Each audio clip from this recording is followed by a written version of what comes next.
ได้เห็นแล้วเขาว่าอยู่หันนี่มันค่ารอดนี่เขาว่าเขาอยู่หม่องเครื่องเขาเนี่ยเห็นเขาว่ามันอยู่หม่องนี้นี่ต้นมะนี่โคตรนี่มันรอดตัวนี้มันบังไว้เขาว่านี่มันอยู่หม่องนี้นี่เขาบอกมันไม่มีไผขามไปได้หรอกแล้วว่าก็เบิ่งแต่กระแสน้ำดิเพราะว่าตอนก็ใหม่ก็เดียวนะซีเมนต์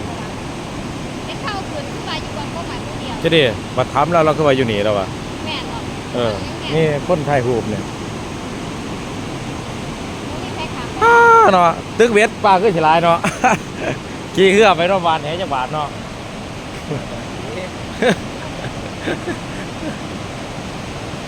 เบิ่งกระแสน้ำเนาะก็แพงเนาะ ไปบ้านบกแป้วนะเนาะบาทนึงคือสิบ่ขอหลายหรอกขอจักบาทนึงเนาะมองแป้วน่ะคือกันเนาะปถูกมันดงพิทยาเนาะ